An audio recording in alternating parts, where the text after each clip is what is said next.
Hi guys, welcome to my YouTube channel. ಈಗ ನಾನು ಹೇಳ್ತಾ ಇರೋದು ಹೇರ್ ಸಿರಮ್ ಹೇಗೆ ಮಾಡೋದು ಅಂತ ಹೇಳಿ. ಫಸ್ಟು ಒಂದು ಲೋಟ ನೀರು ತೊಗೋಬೇಕು. ಅದನ್ನು ಒಂದು ಪಾತ್ರೆಯಲ್ಲಿ ಇಡಬೇಕು. ಅದಕ್ಕೆ ಕರಿಬೇವು ಸೊಪ್ಪು ಅಥವಾ ಕರಿಪತ್ತ ಅಂತ ಹೇಳ್ತಾರಲ್ಲ, ಅದನ್ನು ಹಾಕಬೇಕು. ಮೆಂತ್ಯ ಹಾಕಬೇಕು.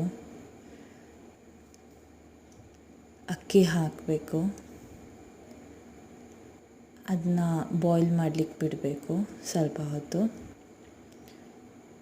ಆವಾಗ ಕಲರ್ ಚೇಂಜ್ ಆಗ್ಲಿಕ್ಕೆ ಸ್ಟಾರ್ಟ್ ಆಗುತ್ತೆ. ಆಮೇಲೆ ಹೀಗಾದ ಕೂಡಲೇ ಗ್ಯಾಸ್ನ ಆಫ್ ಮಾಡಬೇಕು. ಅದು ಈ ಟೈಪ್ ಆಗುತ್ತೆ. ಆಮೇಲೆ 5 ನಿಮಿಷದ ತನಕ ಅಥವಾ 15 ನಿಮಿಷದ ತನಕ ಅದನ್ನು ಹಾಗೆ ಅದನ್ನ ಸ್ಟೇನ್ ಮಾಡೋಕ್ಕೆ ಬಿಡಬೇಕು. ಆಮೇಲೆ ಅದು ಹೀಗಾಗುತ್ತೆ. ನೆಕ್ಸ್ಟ್ ಇದನ್ನು ಡೈಲಿ ನೈಟ್ ನಾವು ತಲೆ ಹಾಕಬೇಕು. ತಲೆ ಸ್ನಾನ ಮಾಡಬೇಕು ಅನ್ನೋ ಅವಶ್ಯಕತೆ ಇಲ್ಲ ನೆಕ್ಸ್ಟ್ ಡೇ.